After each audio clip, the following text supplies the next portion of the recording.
Hello students, just we are going to begin with the chapter that is the Tale of Bisnois. This is the fourth chapter from your book Golden Race. It is written by Madhav Gadgil and who was an eminent Indian ecologist and academician also, and within it he was a columnist and writer, and including all these personalities he was the founder of the Center of Ecological Science. Complete name of the writer was Madhav Dhananjay Gadgil and he was born in 1942. He had received several prestigious awards including Padam Shri in 1981 and Padam Bhushan in 2006. Let's move further with the summary, and don't think it as a summary. It is the complete information about the chapter. It includes all the important points of the chapter. That's why no doubt remained with you after watching this video completely. Let's move further with me. The tale is associated with the Bisnois community, which is accredited for bringing a drastic change. We may say that कि जो tale है, tale means story, जो कहानी है ये associated है बिश्नोइज community से, यानी कि बिश्नोइज कम्युनिटी से संबंधित है, जो कि एक ड्रास्टिक चेंज के लिए फेमस है. और ये ड्रास्टिक चेंज वो कहाँ लाई? ये Bishnois community ecology of Marwar region in Rajasthan. Rajasthan का जो मारवाड़ रीजन है वहां पे ये ड्रास्टिक चेंज मतलब बहुत बड़ा चेंज, एक एप्रिशिएबल चेंज ये बिश्नोइज कम्युनिटी यहाँ लेके आई थी. And what was the change? It was change in ecology. Ecology, what is ecology? This is related to the organism and their habitat और देयर एनवायरनमेंट, यानी कि ऑर्गेनिज्म और उनके एनवायरनमेंट से रिलेटेड होता है. Let's move further. Today Marwar is visible. जब आप चैप्टर को आगे देखोगे तब आपको पता चलेगा कि इकोलॉजी में वहां पे कैसे चेंज उस मारवाड़ रीजन में लोग लेके आए थे, है ना. When we will read the chapter complete.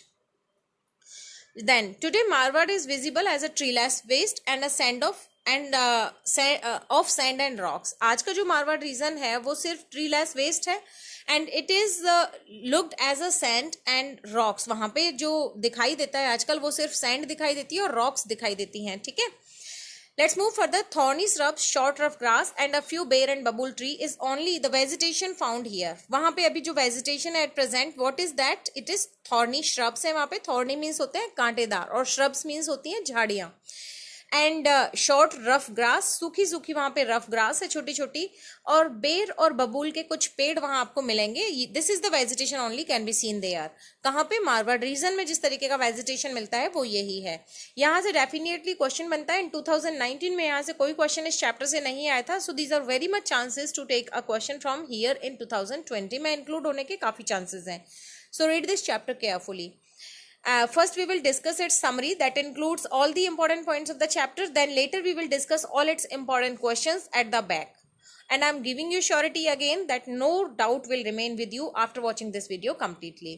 But आगे चलते हैं. But the midst of this desert we come across a village which has groves of well-grown khijdi tree which is famous as a kalpavriksha, the tree which fulfills all wishes. What I am telling कि midst of the desert, यानी कि जो desert है Marwar region में, Thar desert, उसके बाद उसमें क्या है, इसमें एक गांव है यहाँ पे और जिसमें काफी सारे खेजड़ी ट्रीज लगे हुए हैं और जो कि फेमस है किसके लिए? कल्प वृक्ष के लिए. कल्प वृक्ष जो कि वृक्ष माना जाता है, the tree that fulfil all the wishes, यानी कि एक ऐसा पेड़ जो कि सारी विशेस को फुलफिल करता है, सारी इच्छाओं की पूर्ति करता है, ठीक है, सारी मनोकामनाओं को पूरा करता है. तो ये जो खेजड़ी ट्रीज हैं यहाँ पे जो कि उस गांव के अंदर हैं काफी ज्यादा मात्रा में, काफी अमाउंट में, उनको कल्प वृक्ष माना जाता है. और कल्प वृक्ष क्यों माना जाता है? Because it is considered that they fulfil all the wishes of the human beings.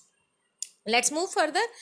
In its shade, a grown-up camel can enjoy his midday siesta. अब ये siesta जो word है, it is for a short sleep के लिए आया है. तो यहाँ पे राइटर बोलते हैं कि इसकी छाया में, किसकी छाया में भाई? खेजड़ी ट्री की छाया में एक ग्रोन अप कैमल, यानी कि एक अच्छा खासा बड़ा कैमल क्या कर सकता है? अपना मिड डे सिएस्टा ले सकता है. मतलब अपनी जो दोपहर की नींद होती है उसको वो मिड डे यानी कि मध्याह्न की या मिड डे की या दोपहर की जो सिएस्टा है, जो नींद है, शॉर्ट स्लीप है, झपकी लगा सकता है, हम लोग ये बोल सकते हैं. And it's foliage provides nutrition for got, sheep, camel and all other cattle. और इसकी जो फॉलिएज हैं, फॉलियोज मीन्स हम वी में say that all the leaves, इसकी जो लीव्स होती हैं वो क्या होती हैं बच्चों? प्रोवाइड कराती हैं न्यूट्रिशन. किसके लिए? गॉड्स के लिए, शीप के लिए, कैमल्स के लिए एंड अदर कैटल और दूसरे जानवरों के लिए. Let's move further. It's pods are use to make a delicious curry. अब पॉड्स क्या होते हैं? पॉड्स मीन्स फली हम लोग बोल सकते हैं, बीन्स जिनको बोलते हैं। इसकी जो फलियां हैं वो यूज होती हैं किस चीज के लिए? डिलीशियस करी बनाने के लिए। And it's thorn guard the fields of the farmers against stray animals. और इसके थॉर्न्स होते हैं, यानी जो खेजड़ी ट्री है, this tree is less with the thorns, इसमें कांटे भी होते हैं। तो ये जो कांटे हैं वो गार्ड करते हैं, यानी कि सुरक्षा देते हैं किसको? फील्ड्स ऑफ द फार्मर्स को, यानी कि फार्मर्स के फील्ड्स को, किसानों के खेतों को, against stray animal. Stray animals कौन से होते हैं भाई? जो स्ट्रे एनिमल्स यानी कि आवारा पशु, एक तरीके से आप उनको बोल सकते हो, जिन पे किसी का कंट्रोल ना हो, ठीक है, विदाउट मास्टर जो एनिमल्स होते हैं, those are called stray animals. Let's move further towards the next paragraph. So what we read here in the first one, we know about the community, and we know about the vegetation, which type of vegetation is there, and what are the conditions found there in Marwar region of Rajasthan. In earlier times, Marwar was a small region with the similar type of climate as it experiences today. Means what the writer says, वो बोलते हैं कि earlier times में, यानी कि बहुत पहले भी ऐसा ही था कि जो मारवाड़ रीजन था वो एक स्मॉल रीजन था, एक छोटा सा क्षेत्र था। सिमिलर टाइप ऑफ क्लाइमेट, आज जैसा वहां पे क्लाइमेट है ऐसा ही क्लाइमेट था। एज इट एक्सपीरियंसेस टुडे, यानी कि आज जैसा क्लाइमेट वहां पे एक्सपीरियंस किया जाता है वैसा ही क्लाइमेट था। But it had thousands of khejri trees, लेकिन वहां पे उस टाइम में थाउजेंड्स ऑफ खेजड़ी ट्रीज थे। And a lot of ber, ker and sangri trees also, और काफी सारे बेर, केर और सांगरी ट्रीज भी थे। And it was the habitat of animals such as antelopes, black buck, chinkara and nilgai. This is it may frame a question from here. यहाँ से क्वेश्चन बनता है भाई, आप इस पैराग्राफ को बहुत अच्छे से देख लीजिए कि which type of vegetation, which type what were the animals could be found there at that time in Marwar region. Okay, so what we are reading की बेर, केर और सांगरी के पेड़ वहां पे काफी सारे थे, और हैबिटेट था ये एनिमल्स का। और एनिमल्स कौन से थे? इट इंक्लूड्स एंटीलोप, जिसको हिरन बोलते हैं, ब्लैक बक, चिंकारा और नीलगाय। ये चार वहां पे जानवर बहुत ज्यादा मिलते थे। विद इन इट कैमल वगैरह भी थे। Around 3000 years ago several cattle keepers came into India from west and central Asia. यहाँ से डेफिनेट क्वेश्चन है, वो हम लोग अभी क्वेश्चंस जब डिस्कस करेंगे तब मैं आपको बताऊंगी। तो क्या होता है, अराउंड 3000 years ago, लगभग 3000 साल पहले की बात है, सेवरल कैटल कीपर्स यहाँ पे आए, इंडिया के अंदर आए। कहाँ से आए भाई? West and central Asia, west और सेंट्रल एशिया से आए थे। Some of them spread into Marwar, और उनमें से कुछ मारवाड़ रीजन में स्प्रेड हो गए, फैल गए, वहां रहने लग गए। द भील्स, जो कि वहां के एक्चुअल हैबिटेंट थे, जो वहां के वास्तविक निवासी थे, भील्स कौन थे भाई? भील्स थे। दे रेसिस्टेड दिस, उन्होंने उस चीज का रेसिस्ट भी किया। मींस उन कैटल कीपर्स को भील्स ने वहां से मारवाड़ रीजन से हटाने की कोशिश भी की, बट रिमेन्ड अनसक्सेसफुल। लेकिन वो लोग अनसक्सेसफुल रहे, यानी कि जो भील्स वहां के रियल निवासी थे वो वहां पे वहां से उनको नहीं निकाल पाए। किसको? दूसरे कैटल कीपर्स को, जो कहां से आए थे भाई? वेस्ट एंड सेंट्रल एशिया से आए थे। So they remained unsuccessful and retreated a bit towards the Aravalli, और खुद ही कहां चले गए? अरावली की तरफ चले गए। And in the 13th century में क्या होता है, जो राठौर ऑफ कन्नौज थे उन्होंने फुली सप्रेस्ड कर दिया, भील्स को पूरे तरीके से हरा दिया। And the Rajputs now started ruling upon entire Marwar, और राजपूत जो लोग थे, यानी कि राजपूत ऑफ कन्नौज जिनको कह सकते हैं, जो कि राठौड़ वंश वहां पे था, उसने फुली जो मारवाड़ रीजन था उसको उसको ऑक्यूपाई कर लिया, उसको अपने कब्जे में ले लिया। ठीक है, किसने ले लिया? राठौड़ ऑफ कन्नौज ने। तो उन्होंने भील्स को वहां से बिल्कुल ही रिमूव कर दिया, और जो कैटल कीपर्स वहां पे आए थे उनको भी वहां से भगा दिया। And now they were ruling upon entire Marwar. Let's see, move further towards the next paragraph. In 1451 AD, now what happened in this AD 1451 AD में क्या होता है कि राव जोधाजी's रीजन, यानी कि राव जोधाजी जो थे राठौड़ वंश के, उनका रीजन था, यानी कि उनका शासन चल रहा था। At that time what happened, a boy named Jambaji was born to Thakur Lohat and Hansa Devi in village Pipasar. And what was the name of that village? It was Pipasar. Marwar region में एक गांव था जिसका नाम क्या था? पीपासर गांव था।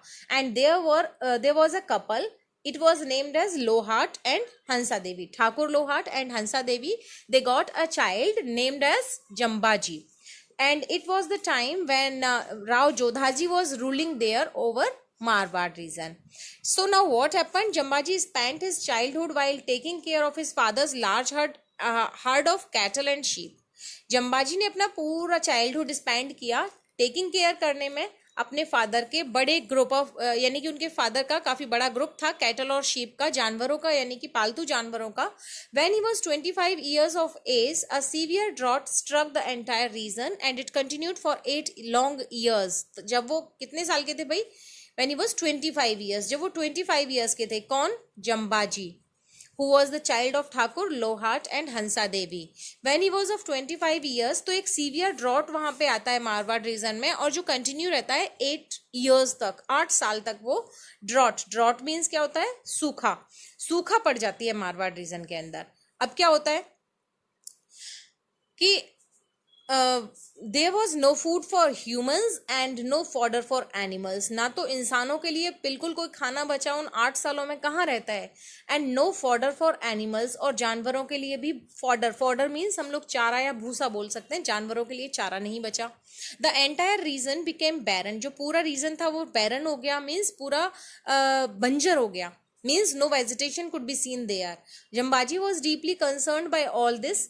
अब जम्बाजी जो थे ठाकुर लोहाट और हंसा देवी के बेटे पीपासर गांव के, जो कि राव जोधाजी के शासनकाल में पैदा हुए थे, वो उनको इस सारी चीज के बारे में पता लगा. And he was moved by the death of thousands of animal and starving children. और उनको बहुत ज्यादा दुख हुआ थाउजेंड्स ऑफ एनिमल्स के मरने का और भूखे बच्चों का बहुत दुख हुआ. Now he decided to transform this region into a flourishing region once again. Now what he decided to transform this region of Marwar into a green region. यानी कि फ्लोरिशिंग और ग्रीन रीजन में उन्होंने इसको ट्रांसफॉर्म करने का decide किया. किसने किया? जम्बाजी ने किया. He started broadcasting his message regarding this in the year of 1485. अब उन्होंने ब्रॉडकास्ट करना शुरू किया अपने मैसेज को. And what was the message? We will know this next. There were 29 basic principle in his message. उनके मैसेज में कितने प्रिंसिपल्स को इंक्लूड किया गया था? देवर 29 प्रिंसिपल्स, सिद्धांत जिनको बोलते हैं. तो 29 सिद्धांतों को वहां पे उनके मैसेजेस के अंदर इंक्लूड किया गया. It's 2 major commandments include it a prohibition against cutting down any green tree और किलिंग ऑफ एनी एनिमल. इसमें 2 कमेंडमेंट्स बहुत अच्छे थे. 2 सिद्धांत बहुत ज्यादा वैल्यूएबल थे, जिनकी बहुत ज्यादा वैल्यू करने की जरूरत थी. और वो थे, एक तो prohibition against cutting down any green tree, यानी कि कोई भी ग्रीन ट्री को कट नहीं करेगा, उसका निषेध, हरे पेड़ को कोई भी नहीं काटेगा. And the second one was killing of any animal, कोई भी किसी जानवर को नहीं मारेगा. Next, the villagers largely accepted this message of Jambaji. तो विलेजर्स जो थे, पीपासर गांव के जो लोग थे, all the people of Pipasar, they accepted this message hardly. तो सबने इस मैसेज को फॉलो किया. Now what happened? Jambaji's followers were called Bishnois. यहां से भी क्वेश्चन बनेगा, हु वर द बिश्नोईज और हु वर कॉल्ड 29ers. ठीक है, तो how they were called Bishnois, many of the questions में टेक प्लेस फ्रॉम हियर. लेकिन पूरा एक पैराग्राफ है, इस पैराग्राफ से 2-3 तरीके से आपसे क्वेश्चन पूछा जा सकता है. Jambaji's followers were called Bishnois and 29ers या फिर बिश्नोईज जम्बाजीज के फॉलोअर्स को बोला गया. And the followers of 29 principles, why they were called 29ers. और बिश्नोईज, बिस मीन्स 20 मीन्स होता है 20 यानी कि 20, एंड नोइज हियर इंक्लूड्स 9. तो 20 प्लस नो means Bishnoi. That's why they were called 29ers, means the followers of 29 principles. They remained engaged in preserving the trees and the animals. वो सारे के सारे engaged रहे preserve करने में trees को और animals को. And slowly their region became covered with lush green trees and it became home of several animals. और फिर धीरे धीरे उनका जो region था वो covered हो गया lush green trees से, and it became the home of several animals. बहुत सारे जानवरों का घर बन गया. Means it was flourishing now. Gradually it was flourishing. धीरे धीरे यहाँ पे चेंजेस आ रहे थे. And such as black bucks, chinkara, peafowl is an animal which we called peacock. Okay, peafowl means peacock, मोर को ही बोलते हैं पी फाउल. तो चिंकारा भी आपने देखा होगा, जूस वगैरह में गए होंगे कभी घूमने जू के अंदर, तो वहां आपने देखा होगा.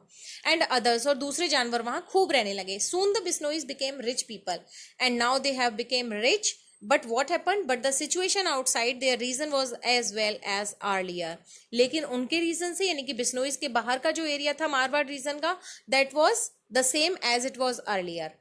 Now the ninth descendant of Jambaji's contemporary Rao Jodhaji ascended the throne of Jodhpur. अब क्या होता है कि राव जोधाजी का जो नाइन्थ डिसेंडेंट था, the ninth descendant of Jambaji's contemporary, Jambaji के कंटेम्प्ररी जो राव जोधाजी का नाइन्थ डिसेंडेंट था, मतलब राव जोधाजी का जो अगली पीढ़ी थी, जो कि राव जोधाजी की 9वीं पीढ़ी थी, वो पीढ़ी किसके टाइम में थी? जम्बाजी के टाइम पे थी. सो व्हाट हैपेंड, उसने जोधपुर का जो थ्रोन था वो ऑक्यूपाई किया. And in the 6th year of his rule, और जब वो 6वां साल उसके रूलिंग का चल रहा था, इन 1730 दिस महाराजा, यानी कि राव जोधाजी जो थे वो तो कंटेम्प्ररी किसके थे? जम्बाजी के कंटेम्प्ररी थे. लेकिन राव जोधाजी का जो 9th डिसेंडेंट था, जो 9वीं पीढ़ी थी उनकी, जिसने अपने 6 साल रूलिंग करते हुए पूरे कर लिए थे. एक बार फिर से देख लीजिए इस लाइन को कि राव जोधाजी जो कि किसके कंटेम्प्ररी थे? जम्बाजी के कंटेम्प्ररी थे. यानी कि at that time when Rao Jodhaji was ruling there over Marwar region, at that time Jambaji took birth. उस टाइम पे जम्बाजी का बर्थ हुआ. लेकिन जम्बाजी की भी डेथ हो गई और राव जोधाजी की भी डेथ हो गई. And it was the descendant of 9th descendant of Rao Jodhaji का 9वां डिसेंडेंट था, और उसने अपने 6 ईयर्स को पूरा कर लिया था रूलिंग करते हुए. और अभी जो टाइम चल रहा था वो था 1730. And what happened then? This Maharaja, Abhay Singh, what was the name of that Maharaja? It was named as Abhay Singh. Decided to build a beautiful palace made of red sandstone in Jodhpur for himself, and his construction required a lot of lime. उसने decide किया, यानी अभय सिंह ने decide किया एक beautiful palace बनाने का. Palace means महल बनाने का, जो कि रेड स्टोन से बनेगा, रेड सैंडस्टोन से जोधपुर के अंदर बनाना था उसको अपने लिए. और जिसके लिए बहुत ज्यादा रिक्वायरमेंट था किसका? लाइम स्टोन का. किसका? Lime stone. It is of red colour stone. Lime stone की उसको जरूरत थी अपने उस पैलेस को बनाने के लिए. So what he did, let's see guys what he did. Of course, limestone is present in abundance in this tract, but it required a lot of fuel, for it has to be cured in the lime kilns. यानी कि limestone तो बहुत ज्यादा था वहां पे उस time पे, लेकिन उस लाइमस्टोन को पकाने के लिए, उसको ठीक बनाने के लिए, उसको यूजेबल बनाने के लिए लाइम किन्स की जरूरत थी, यानी कि भट्टियों की जरूरत थी. और भट्टियां ऐसा तो यानी पानी से चलेंगी या पेट्रोल से चलेंगी? No, it was required a large amount of fuel की उनको जरूरत थी. और फ्यूल कहाँ से आएगा भाई? पेड़ों से आएगा. वहां पे पेड़ों की ऑलरेडी कमी थी, और जैसे तैसे बिश्नोईज कम्युनिटी ने वहां पे प्रॉस्पेरिटी और फ्लोरिशिंग किया, ग्रीन ट्रीज वहां पे लगाए, काफी सारे एनिमल्स को वहां पे उन्होंने एक तरीके से हैबिटेट किया, वहां पे उनका आश्रय बनाया. But what he decided, Abhay Singh what decided, he decided to make a palace there. And this palace was required a lot of limestone, and limestone required a lot of fuel. That's why Abhay Singh's Diwan ordered to start the kilns near the village of Khejarli. अब अभय सिंह का जो दीवान था, दीवान ये राजाओं के एक दीवान होते थे जो कि उनके काफी सारे जॉब्स को, उनकी काफी सारी सर्विसेज को फॉलो किया करते थे. तो दीवान ने ऑर्डर दिया, कहाँ? जो विलेज खेजड़ी था, खेजड़ली विलेज था, उसके पास में किल्न्स बनाने का. KILNS, किल्न्स का मतलब होता है भट्टियां. भट्टियां बनाने का उसने ऑर्डर दे दिया अपनी सेना को कि आपको कहाँ भट्टी बनानी है? खेजड़ली विलेज के पास में बनानी है. क्यों बनानी है भाई? क्योंकि आसपास का जो एरिया था that was not full of green trees, वहां पे ट्रीज थे ही नहीं. And it was the Khejarli village only that was completely occupied by the trees. So, where the Bisnois had grown and nurtured numerous Khejri trees, जहाँ पे बिश्नोईज grow कर चुके थे और नर्चर कर चुके थे काफी सारे खेजड़ी ट्रीज को. That's why it was decided to make or to start the kilns nearby the village. When the workers prepared to cut those trees to obtain fuel for the kilns, जब workers वहां पे ready हो गए जाने के लिए और cut करने के लिए उन ट्रीज को, उन फ्यूल लेने के लिए, फ्यूल किसके लिए? किल्न्स के लिए, उन भट्टियों के लिए फ्यूल लेने के लिए, यानी कि लकड़ियां लेने के लिए जब वो रेडी हो गए तो क्या हुआ? They were opposed by Bisnoi's people. बिश्नोईज लोगों ने उनका अपोज किया. And they did not let them cut even a single green tree of any variety. And they did not allow them to cut a single tree, green tree of any variety. Not only the khejri trees, any variety of the tree cut करने के लिए उन्होंने बिल्कुल मना कर दिया, उन्होंने उसका विरोध किया. This angered the diwan. अब इस बात पे दीवान को गुस्सा आ गया. And he ordered his workers, उसने अपने वर्कर्स को ऑर्डर दिया, who had come to him with all his news to go back and cut the trees. जो उसके पास न्यूज देने के लिए आए थे कि भाई बिश्नोई पीपल ने मना कर दिया है, they are not allowing us to cut the green trees, not a single tree. So he ordered them to go back and cut the trees. उस दीवान ने उनको ऑर्डर दिया वापस कि वापस जाओ भाई और कट करो, ट्रीज को वहां से काटो तुम तो. And the Bishnois pleaded a lot in the name of preservation of the trees, but the Diwan was adamant and he ordered his man to continue. दीवान बहुत ज्यादा एडमेंट था. एडमेंट का मतलब होता है जिद्दी किस्म का था, और उसने ऑर्डर दिया अपने लोगों को कि पेड़ों को काटना कंटिन्यू करो. इवन द बिश्नोइज ने काफी प्लीड किया, उन लोगों को काफी प्रार्थनाएं की कि प्रिजर्वेशन ऑफ ट्रीज के नाम से कि हम लोग ट्रीज को प्रिजर्व करते हैं, लेकिन उन्होंने कुछ नहीं सुना और दीवान ने ऑर्डर दे दिया अपने लोगों को कि कंटिन्यू करो इस कटिंग को. However the Bishnois were also determined. Amrita Devi, लेकिन इसके साथ साथ में बिश्नोइज जो थे वो भी डिटरमिन्ड थे. And Amrita Devi was the one of the women from them. Amrita Devi जो कि एक बिश्नोई थी जो कि वाइफ थी बिश्नोई रामखोड़ की. रामखोड़ करके एक बिश्नोई था वहां पे उस गांव के अंदर, उसकी वाइफ थी. उसने क्या किया, she came forward along with her 3 daughters and they all embraced 4 khejri trees. Means the wife of Bishnoi Ramkhod, वो और उनकी 3 बेटियां थी, वो चारों के चारों खेजड़ी ट्रीज के से एम्ब्रेस्ड हो गई, मीन्स खेजड़ी ट्रीज से लिपट गई.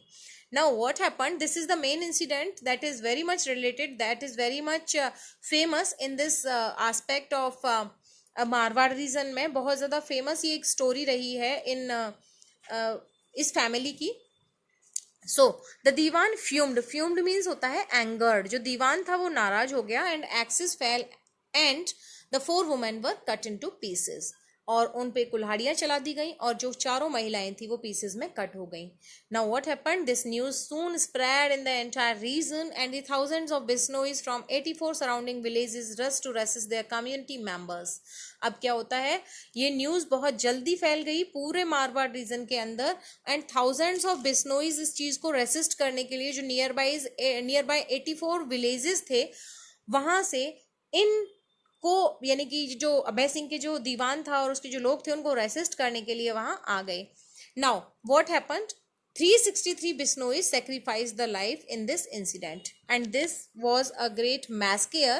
363 जो बिश्नोइज थे, they lost their lives, they sacrificed their life in this incident. इस घटना में 363 बिश्नोइज ने अपने लाइफ को सेक्रीफाइस कर दिया. Okay, let's move further. This was a महाराजा's men became frightened by this massacre. अब महाराजा के जो आदमी थे वो तो इस massacre से, इस नरसंहार से क्या हो गए, बहुत ज्यादा डर गए. मीन्स जो लोग वहां पे आए थे कटिंग ऑफ द ट्रीज के लिए वो बहुत डर गए. And they rushed back to Jodhpur to narrate the incident. To Abhay Singh को नैरेट करने के लिए पूरा इंसिडेंट वो लोग जोधपुर भाग गए. And knowing about the entire episode, अब जब अभय सिंह जो राजा था वहां का उसको पता लगा जोधपुर का, तो उसने क्या किया, he himself wrote to Khejadali to solve the matters and he ensured the Bishnois by providing them a copper plate on which he was inscribed that no green tree would ever be cut near Bishnoi village and no animal of that reason would be hunted. और उसने surety दी किसको, जो बिश्नोइज community थी उसको surety दी कि वो वहां पे उस मैटर को सॉल्व करने के लिए पहुंचा. खुद से कहाँ पहुंचा भाई, पीपासर गांव में पहुंचा, यानी कि खेजड़ली गांव में पहुंचा. पीपासर वहां पे एक जगह थी, तो वहां पे वो जाता है और उसने क्या किया, उसने एक कॉपर प्लेट को इंस्क्राइब किया और उस पे इंस्क्राइब करवाया, उस पे लिखवाया कि अब से कोई ग्रीन ट्री और नहीं काटा जाएगा बिश्नोइज विलेज के आसपास और ना ही कोई एनिमल को हंट किया जाएगा.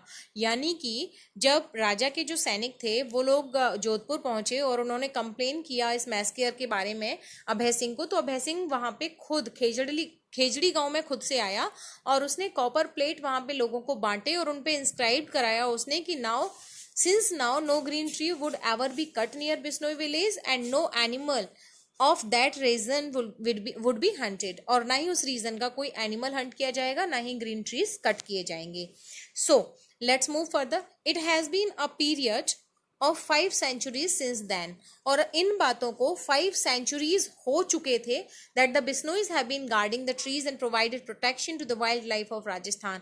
और तब से ही 5 शताब्दी हो गई है, 5 centuries हो गई हैं, और तब से ही जो बिश्नोईज हैं वो क्या कर रहे हैं, गार्ड कर रहे हैं ट्रीज को और प्रोवाइड करा रहे हैं प्रोटेक्शन किसको, wildlife of Rajasthan, Haryana and Madhya Pradesh. Rajasthan, Haryana और मध्य प्रदेश की जो वाइल्ड लाइफ है, वहाँ के जो जीवन है, जंगली जीवन है, जो जानवर हैं, उनको भी प्रोटेक्शन दे रहे हैं।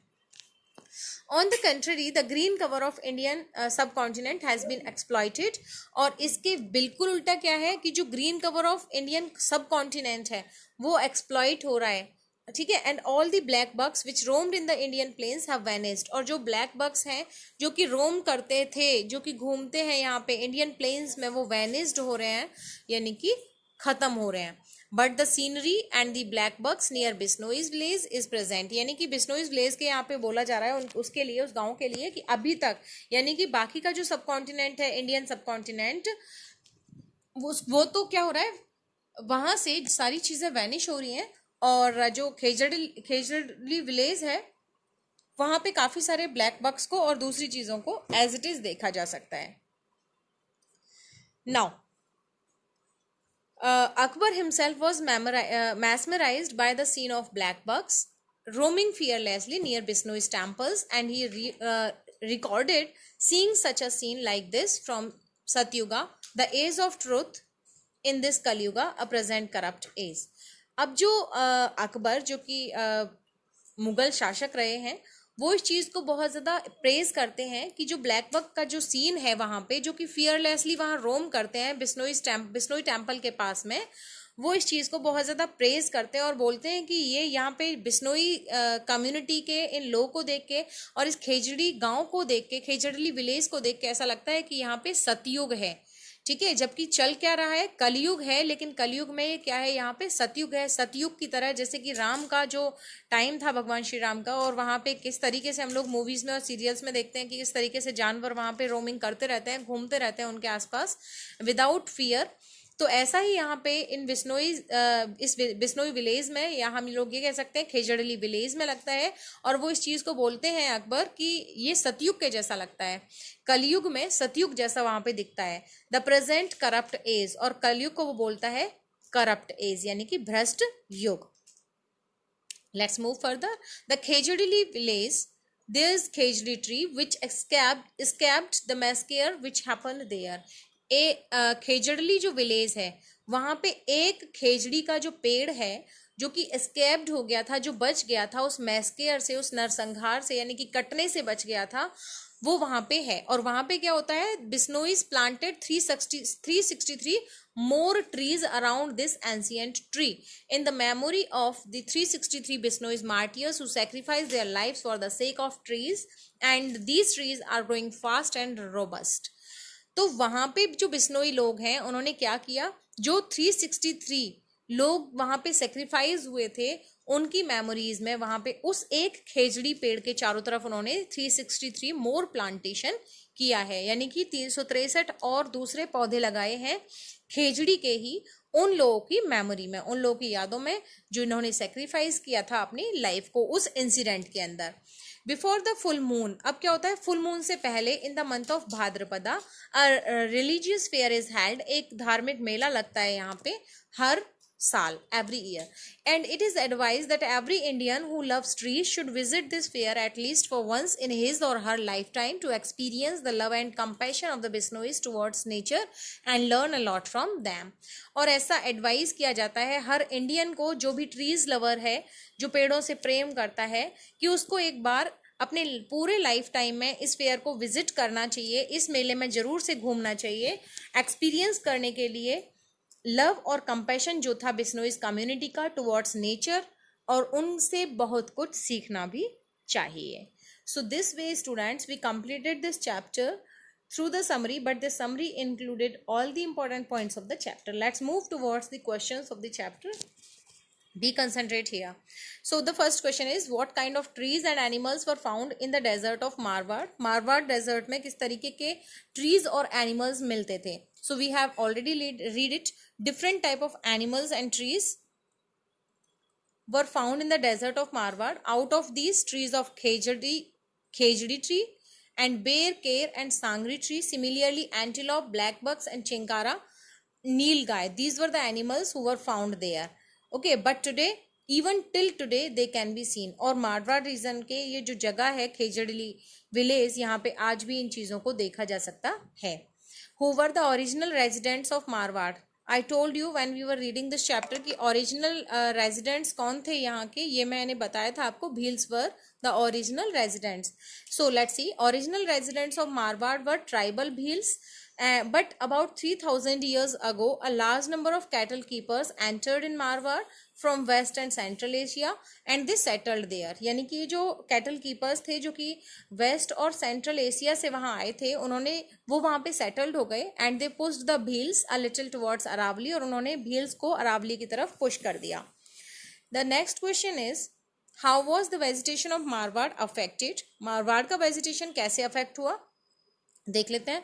Due to the large herd of cattle and the vegetation of Marwar was adversely affected over centuries, यानी कि बहुत ज़्यादा जानवर थे वहाँ पे and it was drought there at that time, सूखा भी वहाँ पे पड़ गई थी, इसलिए एडवर्सली अफेक्ट हुआ वहाँ का वेजिटेशन, वहाँ का जो प्लांटेशन था वो. And the seedling and sapling were grazed down and had little chance to grow. और वहाँ पे जो छोटे छोटे सीडलिंग किया जाता था या सैपलिंग किया जाता था, वो भी जो जानवर थे वो छोटे से थोड़ा सा ही बड़ा होने पे उनको खा जाते थे और उनके ग्रो होने के बहुत ही लिटिल चांसेस रहते थे.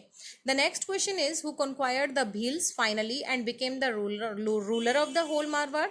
As I have told that the ruler of Kannauj और Rao Jodha ji, he occupied the whole Marwar region. So who conquered the Bhils finally became the ruler of Marwar region. First of all, the invaders of West and Central Asia conquered the Bhils of Marwar. We have read it already कि central Asia और waste Asia से जो लोग आए थे, वहाँ पे जो कैटल कीपर्स आए थे, दोज वर कॉल्ड इन्वेडर्स भी उनको बोला गया. And they occupied the area. They retreated a little towards the Aravallis, और जो भील थे उन्होंने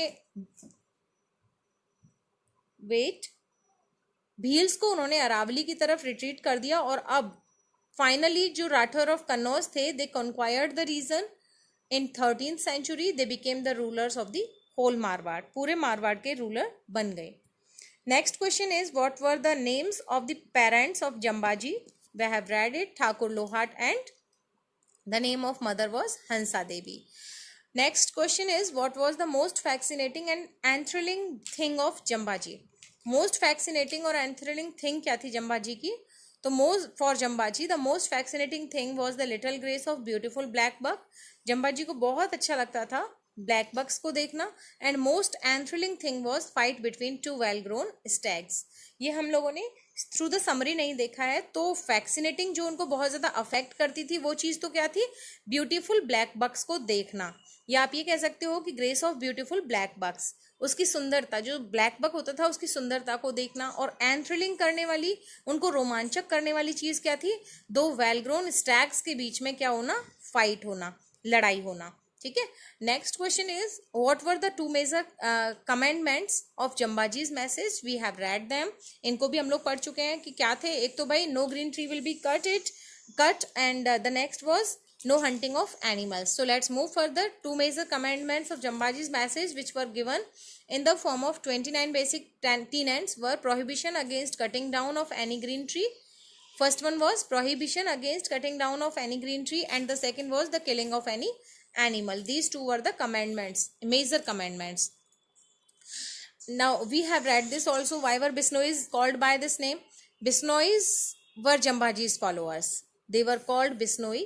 The 29ers, bis is equal to 20 and noi for 9 because they adhered the Jambaji's message. क्योंकि उन्होंने जंबाजीज के मैसेज को अध्ययन किया था, ग्रहण किया था, which was given in the form of 29 basic tenets, जो कि 29 basic tenets की फॉर्म में उनको दिया गया था. They adhered it, they followed it, that's why they were called the followers of Jambaji, and these principles were 29, that's why they were called 29ers or the Bisnois. What was the use of lime kilns? Lime kilns का meaning use क्या था वहाँ पे? With the help of a lot of fuel, lime kilns are used to cure limestone. यानी कि lot of fuel की help से जो lime kilns थे यानी कि जो भट्टियां थी वो क्योर करती थी लाइमस्टोन को, यूजेबल बनाती थी. And when the limestone is cured, और जब लाइमस्टोन क्योर्ड हो जाता था, it takes the shape of lime, तो ये लाइम की शेप ले लेता था, which was used as a building material in earlier times, जो कि उस टाइम पे बिल्डिंग मटेरियल के लिए यूज होता था. The 10th number of question is why was the Diwan sent his man to Khejadali? दीवान ने अपने लोगों को खेजड़ली विलेज क्यों भेजा? Because a lot of lime was needed to build Maharaja Abhay Singh palace. Maharaja Abhay Singh के पैलेस को बनाने के लिए काफी सारे लाइम की रिक्वायरमेंट थी. And as Khejarli had a large number of khejri trees, the Diwan sent the man there to cut all those trees to provide fuel for the lime kilns, and that would produce lime for limestone. Okay, what promise did Abhay Singh make to Bisnois? Bisnois से Abhay Singh ने क्या promise किया था?